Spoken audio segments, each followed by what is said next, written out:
Hey guys, welcome to the very first episode of Area 51. Hey, what's up, everybody? For all the two people who are listening in to this podcast, You're talking about my fake account.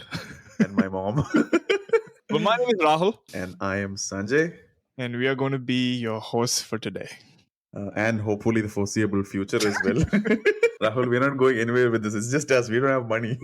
We can't get any fancy, Joe Rogan kind of folks to host it. All right, cool. We are deviating way too much. So, what's this podcast about? So, Area 51. The first question that anyone's going to have when they look at this, when they hear about this podcast, is be like, why Area 51? Is this going to be another conspiracy podcast? No. It all stems from the fact that the term that USCIS has given to us, Indian nationals, not just Indian nationals, anyone who's here on a visa is an alien. And that is something that has pissed the shit out of me for many, many years. When we thought we'd start a podcast to talk about immigration and other problems that we as visa holders go through here, the first name that came to me was Area 51, the supposed place where aliens are stored in US. You want to actually tell anyone who's listening how we came across this idea about starting this podcast? Well, not just two of us. I'm sure anyone here, when they meet their friends, when they meet any other visa holder, the first question that comes up or a big discussion point is, hey man, what visa are you on? Did you get picked in the first lottery or the second lottery? Oh my god, day one CPT? Oh shit, are you finishing assignments on time? Or it's more like, you plan to go to India? Oh, did you get your visa appointment? Or like, is your passport expiring in the next 6 months? And Dude, I mean, like, true story, man. We were like literally drinking a couple of weeks ago in Boston, sloshed out of our minds at 4 in the morning. Instead of checking out girls on Instagram, I'm on CGI.federal looking to see if the Chennai consulate has opened up slots. That's pretty sad, man. it is. And did you know there's like a Telegram group for folks to like exchange visa availability slots, among. Exchange? As in not exchange, like just let other people know. Oh, yeah, dude, I'm on that. You're on it. Yeah, I'm on that group. How do you think I went to India last month?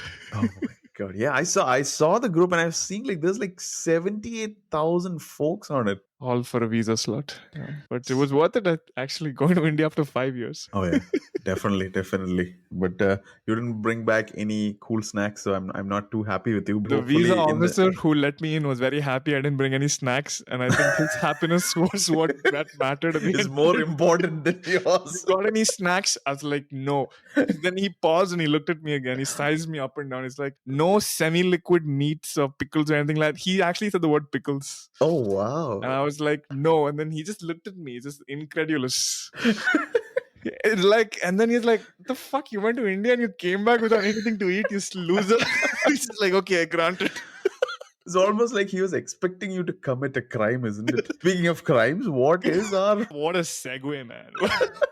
What a segue. That was intentional, by the way. Going back 2 steps, wasting the nice opportunity that Sanjay has provided to segue into our episode. Thanks. Why are we doing this podcast? So essentially, we thought we'd talk about the problems that we face here on a visa, whine about a couple of things that could have been better, and maybe at the end of the day, educate the folks listening in on the immigration problems that were going on. Hell, I wish I'd known about a couple of them before I moved here. So maybe the folks listening in who have yet to move or who've just started their journeys, maybe this might help you navigate your journey better than what we did or what our peers did. And as you can tell, there's going to be some humor thrown in. So at the end of the day, if we can make you guys laugh a little bit, at the same time educate you a little bit on the immigration scenario in US, it would probably count as a win for us. Yep. Plus the fact that Indian education is a laughing joke, especially in the higher ed.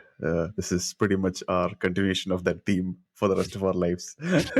All right, so let's focus on what the first topic is going to be for our first episode. Right. So instead of starting off with the heavy immigration stuff, I thought we'd start on a lighter note today. So I picked a quirky topic: crimes committed by Indian nationals or Indian immigrants in US.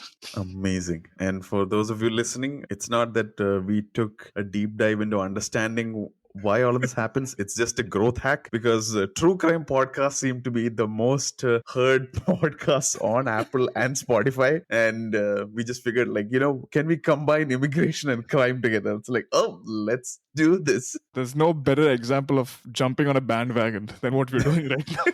Pretty much anything that we would end up doing on this podcast would be something along those lines. So what's the first case? The first one, okay, fine. Listen to this. Your mind will be blown because mine was in New York. There's this guy. His name is Sukhpal Singh. He and 4 others broke the statue of the most peaceful man in the world, Mahatma Gandhi. They smashed the statue outside a temple or something, okay?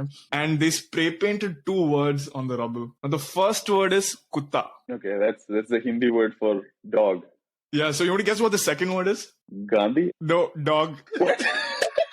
They literally spray painted the Hindi translation and then transcribed it into English just in case someone couldn't understand what it is. They're smart. They I needed mean, more if you're virality, doing it, you bro. might as well come up with the second word, right? I mean, they were worried. A lot of people don't understand Kutta, right? We are in America. Yeah, I'm sure they're just standing, they just wrote Kutta and like, bro, what if someone doesn't know what it is? Smart, long-term thinkers. So, but they got caught, so they're in prison now. Well, never mind. I'll take back the long-term. You want to know how they got caught? So they had 2 getaway cars parked down the street. Okay. The only catch was that one of them was registered to this guy's name. For a group of people who are becoming CEOs of Fortune 500, you'd think that we are way smarter than we actually are, right? So all the police had to do was just look at the CCTV cameras. These are 2 cars. And they're like, hey, let's just run it and see who it is. And they're like, whoa, it's the same guy? Oh my god, that's Yeah, sad, dude. man. Seriously, I was pretty shocked. It's pretty sad that Yeah. after everything, years down the lane, the most peaceful man of India, you go and break his statue. And hate crime committed by someone from India. That's just pretty interesting. That's number 1 on the list. I think we're going from increasing to decreasing order. Not that there's any bad. I mean, it's just stories. Like, we're just talking about stuff that we came across researching for this. I did my research. This was the first thing that stood out, and it started off my list with that. So. Well, I'm a bit disappointed, to be honest. Like, those guys, like, our folk are supposed to be usually much more smarter. They'll have some, super smart. This is why you need cycles. If it was India, we wouldn't have been able to catch it because they would have gone on cycles and driven away. Yeah, because the cops are too much of a belly to actually run and chase them. And Also, it's middle of the night, so I don't think anyone would have been there in the first place. okay, well, still, let's see if something better comes up. What's the next one? Next one, okay. So, an Indian national in New Jersey. Everything seems to be in the Northeast. Pretty funny, okay. Dude, New Jersey is like the equivalent of Bombay, I think, right now. Like, Edison, New Jersey, you would find yourself no different from like going to, I don't know what. There. It was like I stepped into a whole new world. There's like pawn shops where you can give $1 and get pawn. Listen to the name of the store, and I swear to God, I did not make this up. It's called Bahu and Begum's Sari Shop. Wow. What a style. I feel like it's a shop next to Charminar in Hyderabad or something. That was the name of the shop, dude. They're like dosa shop. Literally, I walked down the street in the morning. I crossed and I went and picked up dosas for my family and went back home. It was like I was in India, dude. It was like whole different vibe out there. I still love it. Like, it's like you stepped into a whole different section that's like completely isolated from like the rest of America. Yeah, there's a similar place in LA. It's called in Los Angeles, where my wife and I we used to live. It's called Artesia, and most folks call it Little India because it's the same thing. It's like you go there, it's filled with Indian stores and restaurants and like Indian stuff. The only weird thing, the food's great. I mean, like, it's probably the closest thing to getting actual, food from home. Like, its taste and everything. And even the service-wise, it sucks. But the weird thing I found, like, all the... Did you just say the service sucks? Yeah, the service sucks. Like, I processed it a second late. I mean, that's normal, right? That's normal for Indian restaurants. Wait, so the big question, do you tip? Depends on my mood.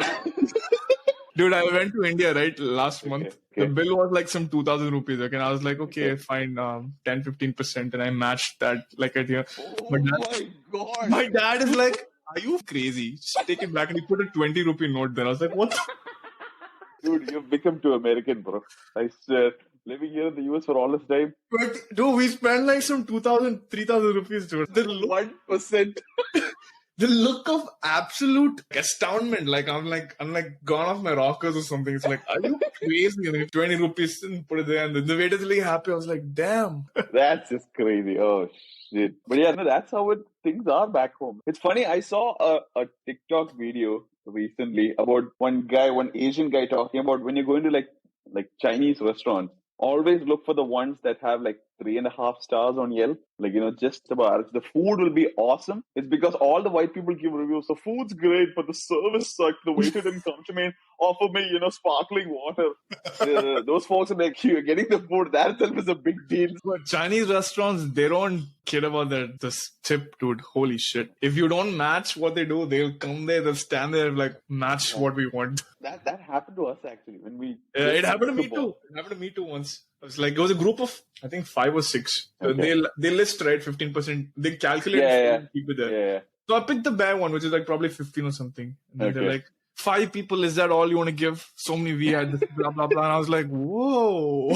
Whoa. I was taken aback. It was the first time happening to me. I was like, okay, then I just went along with it. Basically, you fell for the intimidation. I fell for it. Because the first time someone's come back and said, hey, give us more. And I was Smart like, brain. damn. See, for that you have to get my wife. She's like the greatest negotiator on the planet. Like when my mom came right here, Paru, me, and my mom, we went to this restaurant here. The food was horrible. Like it was bad. And we were like, oh my God, we made such a bad decision coming here. And it was a highly rated restaurant. And the service is, of course, like horrible. And like, during the bill time, I didn't tip. And now whoever's listening thinks of me as, one of the stingiest on the planet, whatever, I don't care. You get an extra salty flavor when you order food. No, thank God they brought the bill after we got the food and stuff. Probably took the food and like spat on it like 100 times and brought it back. No, we just paid the bill, they gave the receipt, and I didn't put any tip. And we walked out, okay? And after the lady, hello, you didn't put the tip. Paru goes on and is like, it was a horrible service and it was absolutely terrible food. We are never coming here back again. That's why you're not getting any tip on. Yeah. And I'm like, wow, okay, now I know. It's not just me who's scared of my wife. Everybody can. I don't think Indians should go to that restaurant again. Just say the name so that if anyone's looking at this, they're like, okay. No, I don't want some lawsuit against me for, libel or scandal against some restaurant. Let's just leave it at that. Okay, I have got one case that I want to talk about like, cool Indian immigrants doing crimes. And this dude, I mean, we Indians are generally so competitive. We like to be on top of everything. But this dude just eats the cake and the icing and the bakery and everything. This guy, was, if you know anything about cryptocurrency, you've probably heard of Coinbase. And he was a product manager at Coinbase, and he got caught by the Security Exchange Commission for doing insider trading on cryptocurrencies. Like he knew the fact that 24 hours before Coinbase launched some new coin or crypto, he had asked his family members to buy the stuff, and he made like damn, close are you to serious? $1 million. Okay, this is the first case of insider trading in crypto, somebody's caught for, and it's an Indian guy, and he was on an H-1B visa. Damn. He was on an H-1B visa. I mean, are we really good at tech if we're not caught for the first tech crime? Can you? That's a good one. That's a really good one. I mean, come on, dude. I'd rather someone from our community get caught for this than for like a random stabbing or something. It's more up our alley, isn't it? We're so good at tech, we only get caught for that. So what, he's in prison now? Apparently, he was trying to flee the country. He was flying out of Seattle or something, and when they went and caught him. God, wait. Wait, his family, they had to return the money or they kept it? I don't know about that. Ishan, I mean, seeing how crypto is now, it must have automatically been wiped out as a... That's possibly true, yeah. The state where it is. That'll be like so sad if you're like some 500 Ethereum coins or something. And finally, the judge, his hearing comes and they're like, so what's the value? Right now, it's at like $5. Man. That's so sad, dude. I mean, are we with this podcast? I think we're totally destroying the narrative that we are smart people. Like, he made $1 million, dude. Let's not forget that. Yeah. So wait, how did they get caught? How did they find out? That's what I'm just reading this now. Don't tell me. Probably Ishan messaged on Wahi. WhatsApp or something, and they Probably. read it. Yeah. Repeatedly tipped the timing and content of upcoming listing announcements to his brother and his friend. To his brother? Shit. Yeah.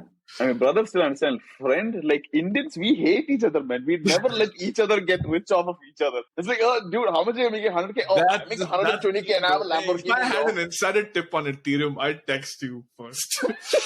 And I'd ask you to buy for my brother also. I won't involve him. Might as well keep it in one place. Maybe that's true. Yeah, he finally got caught. I don't know how he got caught. Maybe some... That's crazy, dude. Shit. Yeah.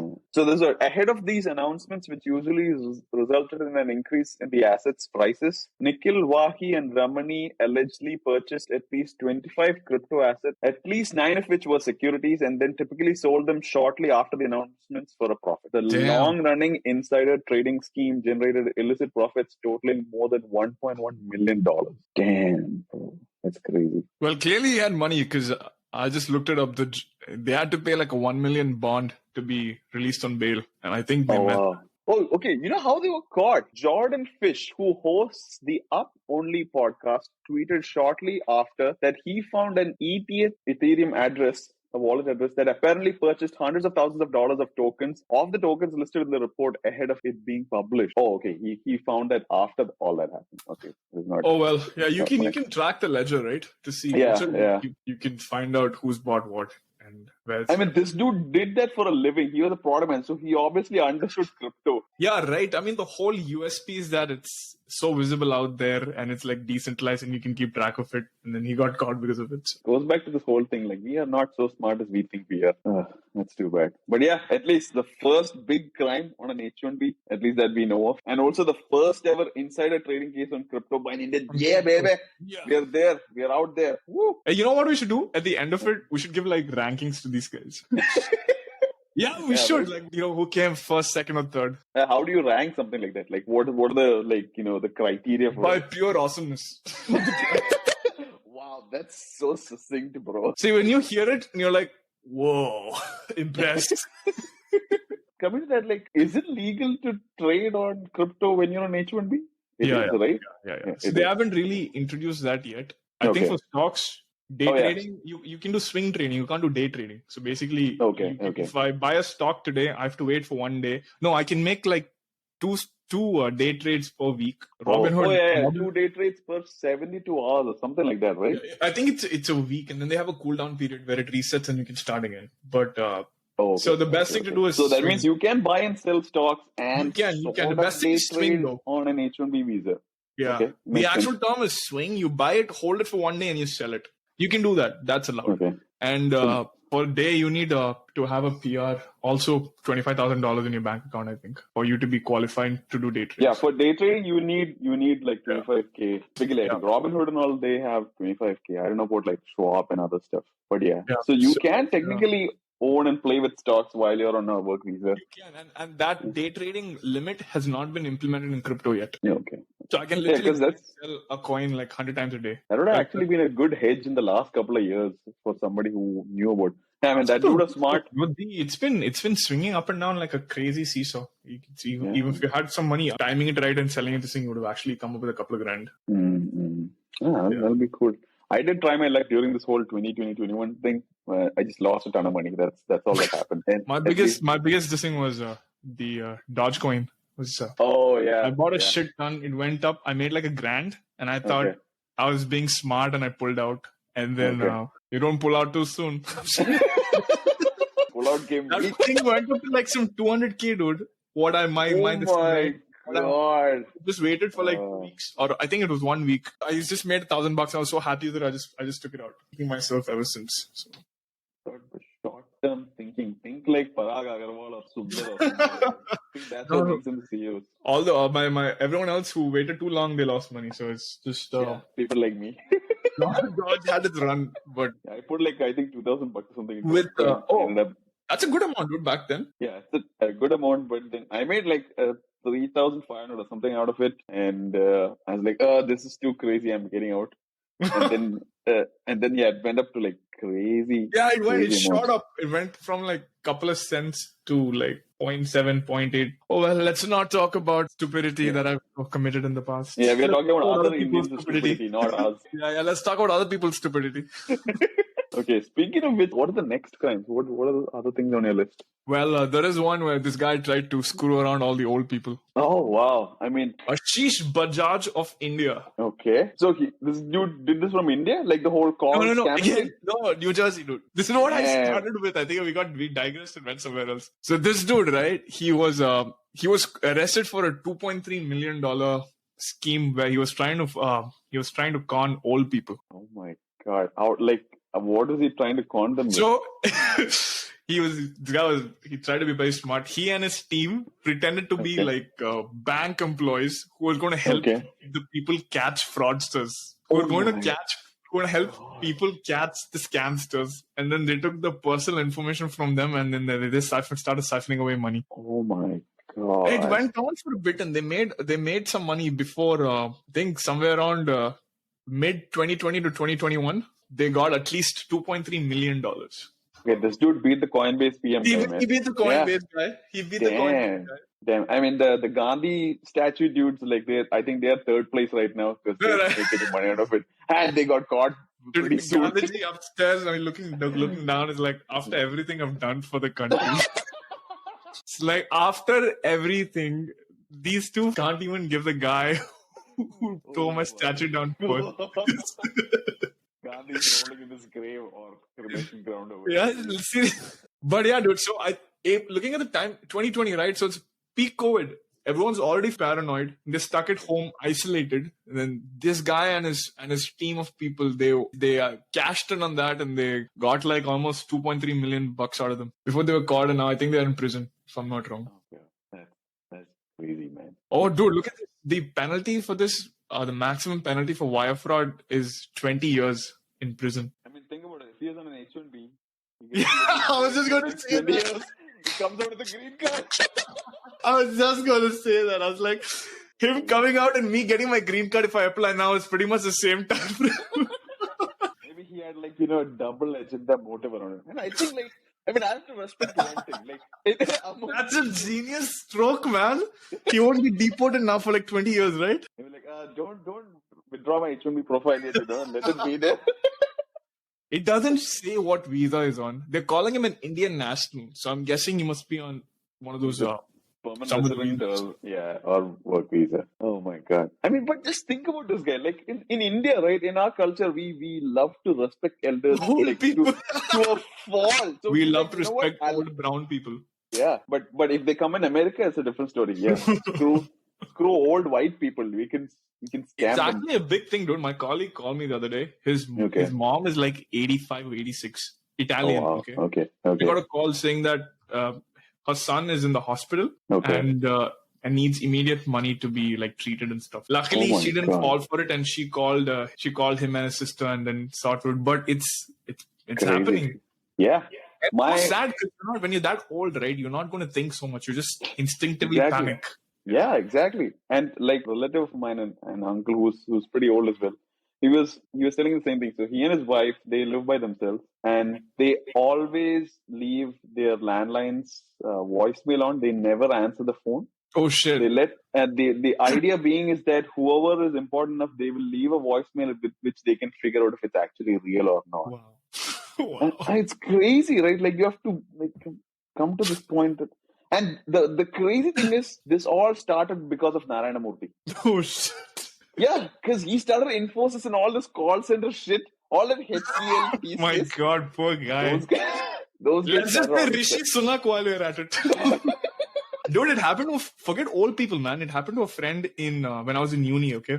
They called them saying, this is FBI. You're being tracked for something like this. And they made her transfer like some $2,500. And she was a student at that time. She had to borrow money to pay it off. But the icing on the cake is my roommate. Okay, got this call. Okay, it was from some call center in like, I think it was Pakistan. That's what he told me. Okay. So this guy, he's like, "Hey, chutiye," and he started after listening to this whole thing, and he started Dude, the other guy, he dropped character. He started cussing back. Hey, Bancho, fuck you.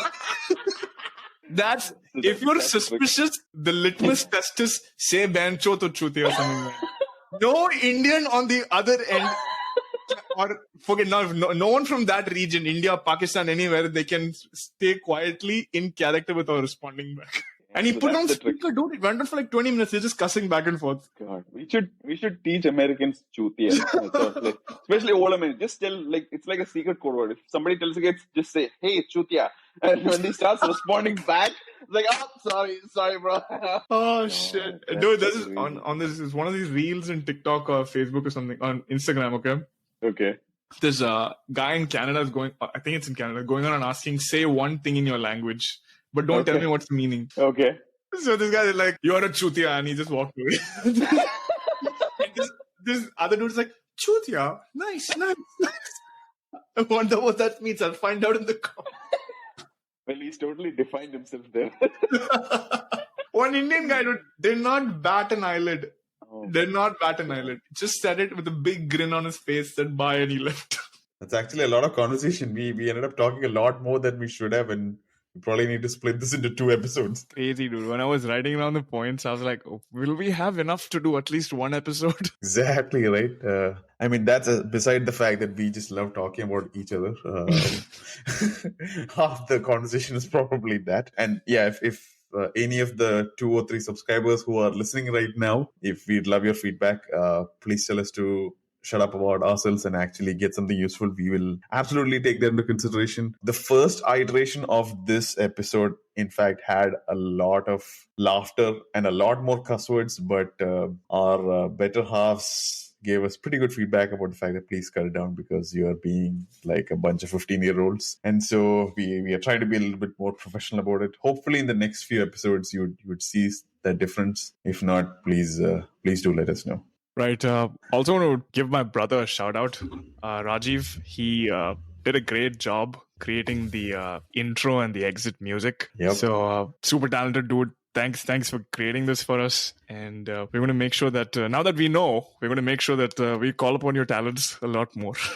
Yep. And we're going to assume we're going to get it for free. Yeah, the friends and family. No, jokes apart, like Rajiv is like super talented. Like Rahul got in touch with him and literally a day later he's gotten this out for us, which is pretty phenomenal. Like it's super awesome. And another thing, the whole intent behind this, like I said at the start, was to try do some good and give you guys a laugh and see if you can learn something along the way. But my biggest request is don't get offended by anything that you've said. It's just take it in a lighter vein. Laugh if you can. If you don't, let us know if you've got offended about something. But that was not our intention, and I really hope none of this rubs you the wrong way. Yep. And once again, we'd love your feedback. Please do like, share, subscribe our podcast on all the platforms that you typically find podcasts on. That's, Google Podcasts, Apple Podcasts, Spotify, Stitcher, Overcast, wherever. And hoping to see more of you listen to us and get back to us. All right, that's it, right? I think I'll play the music. See you now. in the next episode, guys. Thanks for tuning in. All right, it's time to play the end music now. Oh yeah. Bye.